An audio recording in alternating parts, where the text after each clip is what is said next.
And it's Don Hewitt back with SportsCage. Sometimes Farhan is in the Mediterranean. There's other times he's in Boston. Where are you now, Farhan? I think you're in a car, actually.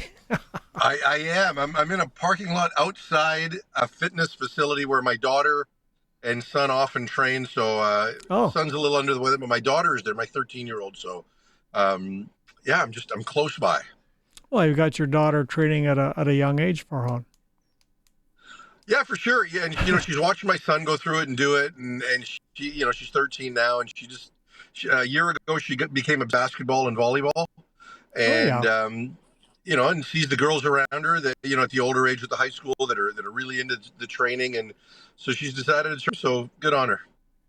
Now, it's a nice a week for the CFL on TSN because I know you're welcoming Milt Stiegel back. That must make everybody feel good.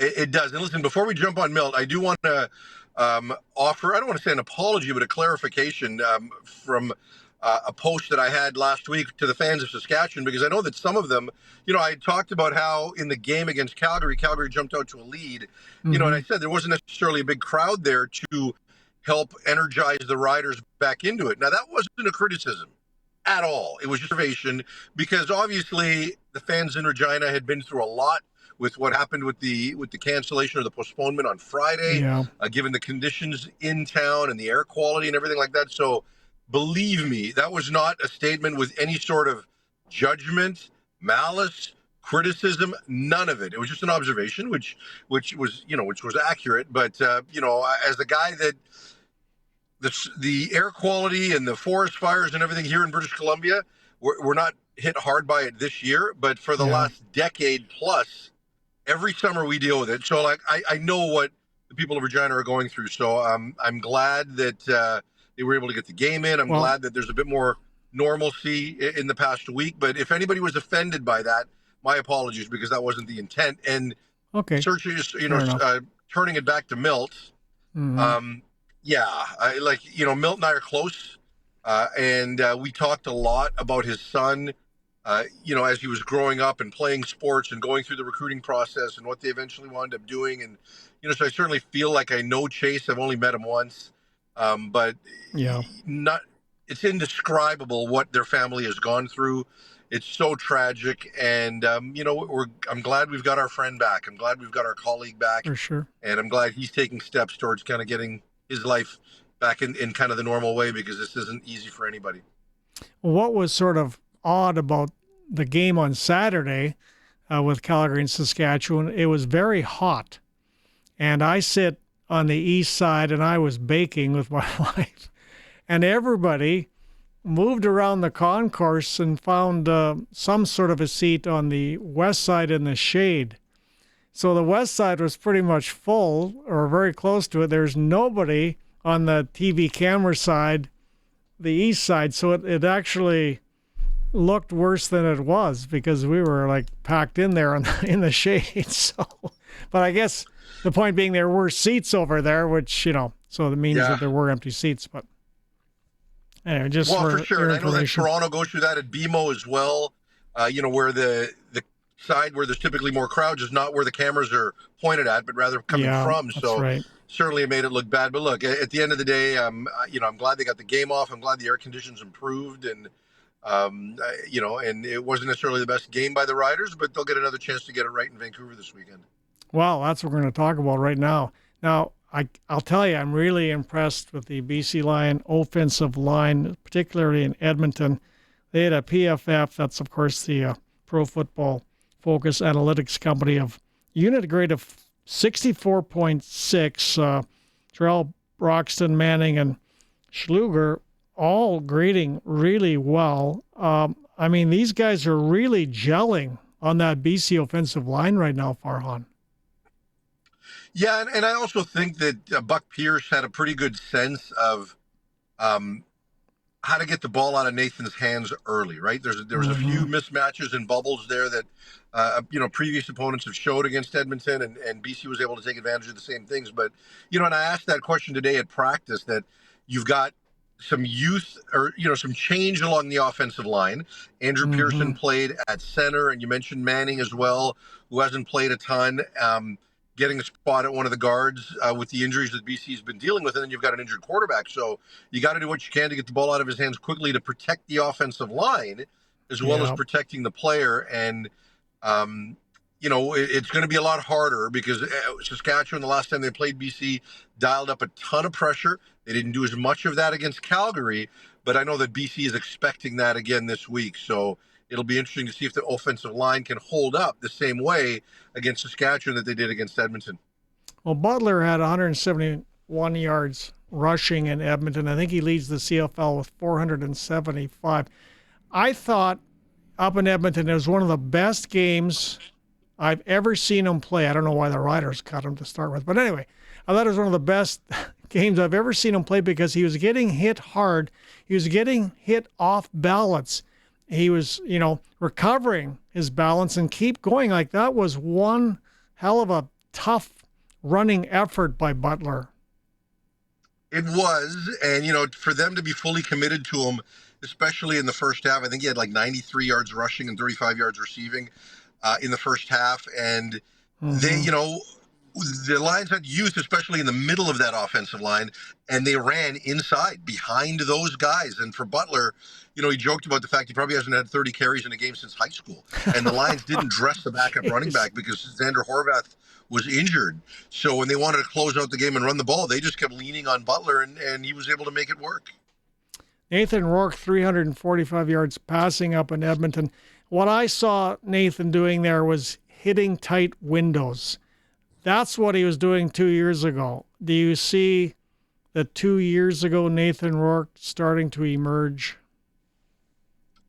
I think so, and I think everybody's always going to want to compare Nathan to that point in time. And the Lions are a different team without him, right? Like, they're 3-1 with Nathan Rourke as their starter, and 0-2 without him, and he makes them all so much better, and they know that. And you're right. He found those tight windows, especially early in the game. BC just wanted to use a lot of quick game and a lot of RPO, and it found some tight spaces, and Nathan was able to identify it quick. And that's the thing he does best, right, is that Jordan McSimic, the Elks offensive coordinator, calls him a fast blinker.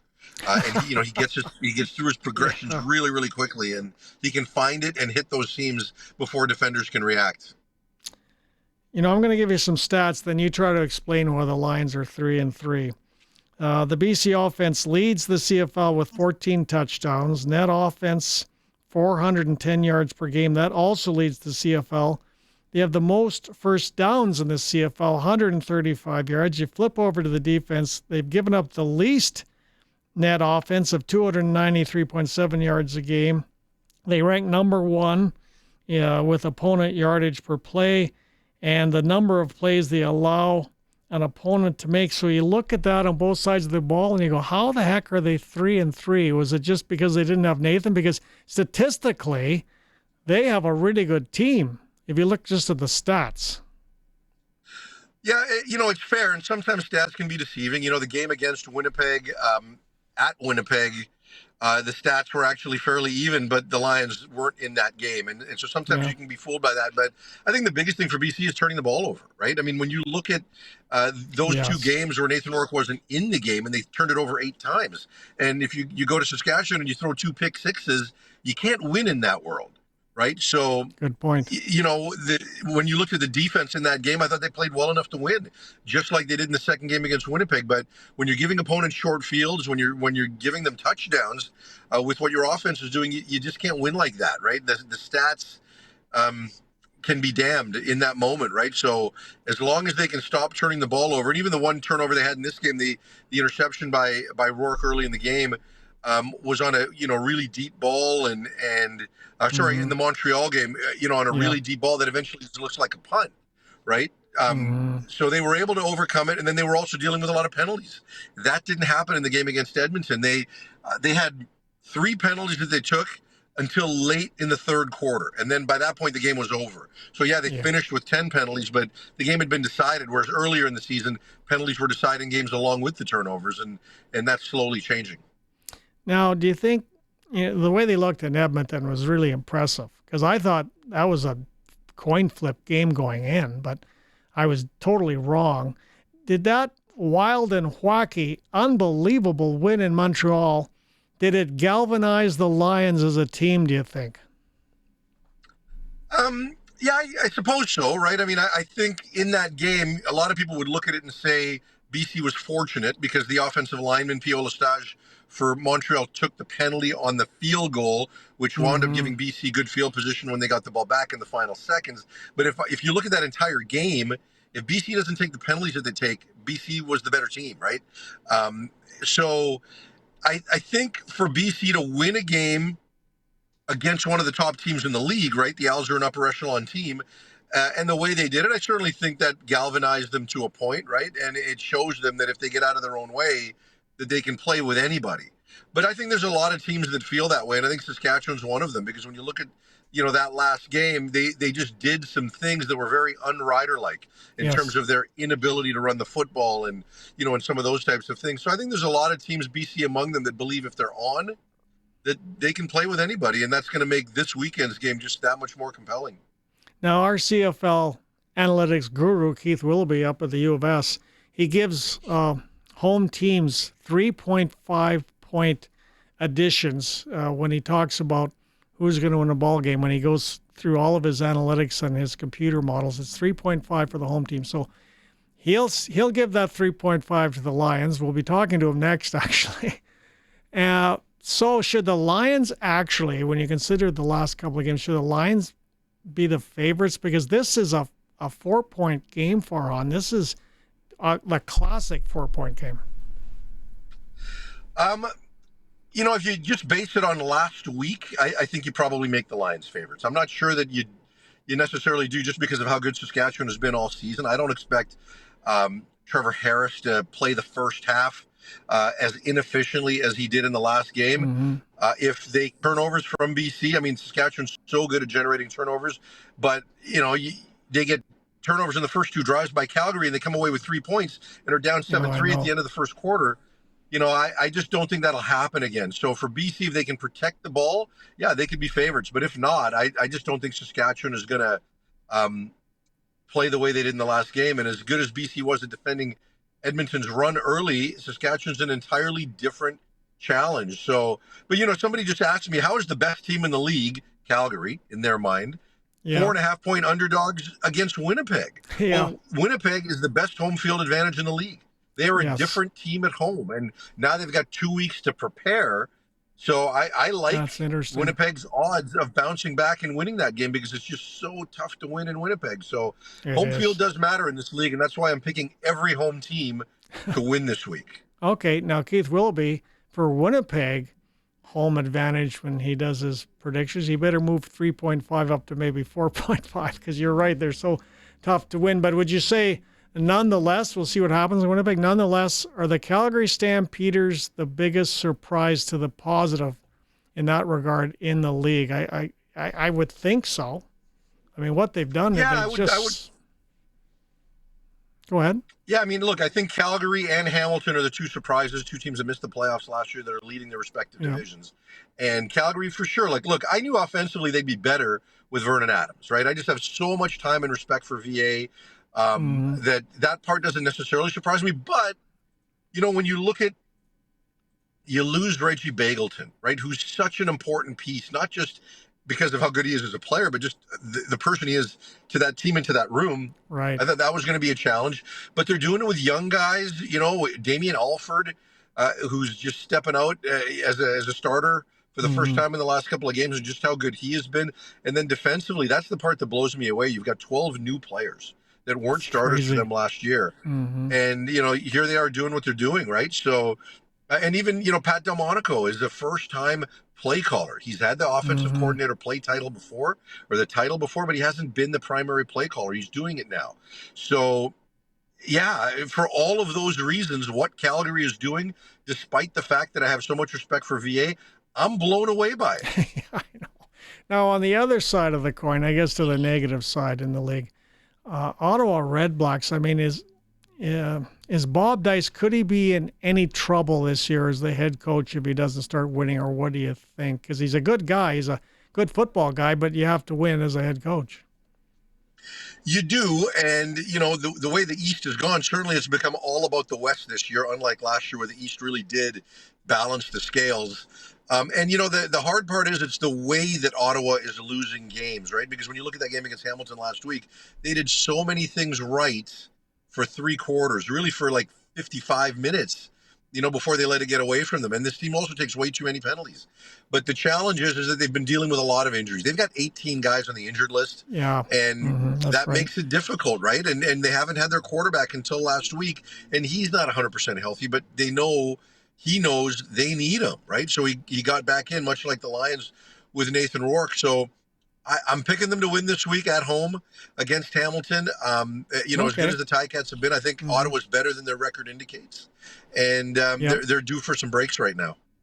Now, you've seen it, though, yourself, and it's so unfair. How many times I've seen head coaches get fired because their team is riddled with injuries? You can go over decades, and you can name 15 coaches that were injury riddled and couldn't get the ship going with all the backups and got fired. I guess, sometimes in professional sports, life just isn't fair, is it? It isn't, and like even in Ottawa prior to that, right? Like Paul Lapalisse is a good friend of mine. And when you look at what his quarterback situation was and how decimated they were by injury, and Jeremiah Masoli, who they had so much banked on, just couldn't stay healthy. Like it's a tough situation, right? Mike Benavides, who's got like a really good winning percentage as a head coach and, the season and a half that he was in BC, but he never had his starting quarterback, Travis Luley. It was always banged up. And so it happens like that. And, you can manage some injuries, but it's difficult to manage that injury at that position, so you tend to be a bit more forgiving when guys are dealing with that. But, I think Ottawa's roster is better on both sides. So we'll see where it goes. Up to Edmonton with the Elks. I mean, when I looked at what they did in the off season, they bring in the new general manager. They bring in a lot of what I thought were very good free agents. And I remember sitting here in, March or something, and I'm thinking, Edmonton's going to be a lot better. There's no way they're not going to be better. I even liked the Mark Killam hire. I thought he deserved it, that's for sure. Why are they not better? I mean, everybody's sort of blaming the quarterback forward. Is that fair? Or why don't you think they're getting it together better than they are? Well, there's so much more to it than just Trey, and I do think that he is part of it. He, people will say that he improved for 3 weeks and 4 weeks, and then he had the perfect passer rating, which I thought was a little inflated. There were some fortunate plays that happened there for him.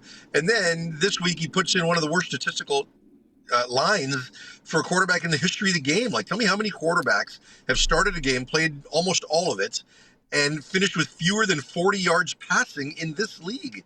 So if you're a coach, you can't live in that world of inconsistency, but can't run the football. And, I don't think even Trey Ford's biggest supporters would think that him throwing the ball 35 times a game is the right recipe. And that didn't happen in the last game because they couldn't get any first downs, but they got to run the football. The offensive line isn't playing as well as it did last year. And then defensively, you talk about the additions that they've made. Everybody felt they would be better, me among them. And I'm a big J.C. Sherritt fan. And I don't think he's in danger in Edmonton because he's part of the family, right? Like he's an ex-Eskimo, current Elk, whatever you want to call it. He is part of the family, and they want to do well, and they want to do well with people that know what it's like to succeed in Edmonton. So, but at the same time, some of the struggles are pretty elementary structurally on the defensive side of the ball. So they're not necessarily putting themselves in the best position to win. So, does JC need some help or some veteran people around him? Maybe, I don't know. But the defense is underperforming. The run game is underperforming, and Trey Ford is underperforming. So, and you can't judge Trey Ford as a young quarterback anymore. This is year 4. He's had 23 starts. He's 26 years old. Please don't talk to me about the young developing quarterback because he's not that. Oh, that's right. That's a good point. Now, I just in Edmonton a few weeks ago, and I personally believe if they put a winning football team on the field, the fans are itching there. They're itching. Despite the Oilers, they're itching to come to CFL games and watch the Elks, but they just don't give the fans enough reason to come to Commonwealth because I'm positive they'd be back if the team got their act together. Aren't you? Or I think they would, but it'll take some time because it's been a lot of time of incompetence, right? Like it's been 4 difficult years Oh, I coming know. out of COVID for that franchise, right? So there are some that have checked out, but I'll be honest with you, when I post things, and Twitter's not a real place, but when I post things, the amount of engagement I get on an Edmonton story is quite high, right? Like I do There believe you that go. even though Yep. people Yep. aren't attending, they're Mm-hmm. interested and they're paying attention. Even like just something as simple as Jake Serezna saying that his injury is not as serious as first Oh, that's believed. Like good. there was a That's lot of engagement there. good. Yep. So I do think the fans will come back, but they got to be entertained and they got to give them a reason. And if they make a decision to change quarterbacks again, it's going to be tough because Cody Fajardo is not their answer for the future. You might get him. You might give him a better Yeah. chance to win this season, but he's not their quarterback of the future. So now it's still, Mm-hmm. it creates that much more uncertainty, and hope and who to cling to, right? Okay, we started with smoke. Let's end with smoke, Farhan. And apparently, according to some scientists, I smoked an entire cigarette sitting in the stands that whole time on Friday night. But I guess the good news, though, is that from that Friday night experience, and I'm not blaming anybody. It was just the first time it had happened. A lot of different things were going on. Wind was supposed to come in, it didn't. But the good news is the CFL would have learned a lot. It finally happened. You knew it was coming, that a game would be canceled because of smoke, especially on the prairies. It'd be canceled now in Toronto. It's bad down there. But I guess the good news is they're going to learn a lot from this, and I don't think it'll be happening again that people would be sitting around that long. Yeah, look, it's tough to say. I think they want to do everything possible to get games in, especially when the game hasn't started yet, right? Because they have a different standard for when a game has already started because it's got to Yeah. be decided within 3 hours. So I think they wanted to try to get it in. What was good is I think the league and the PA worked pretty well together on this. Yeah. And I know people in Saskatchewan are upset because they feel like they weren't communicated with. And I'm not sure what that means. And I say that because if, like, there's got to be something to update. Do you know what I mean? Right? Like, I think they did a really good job of taking care of those fans and additional tickets and concessions and other things like that. I think they did a lot to acknowledge the people that were there and what everybody had been through. So I give Craig Reynolds a lot of credit for that. And, in terms of communication, like, you're not going to get an update every 15 minutes saying nothing has changed. It's just not the way this stuff works. Like, when there is an update, they provide it. And sometimes it's a while between updates. And that's just the way it was in that situation. Farhan, you're outstanding as usual with some tremendous information. We appreciate that. Sports Cage will continue in just a moment.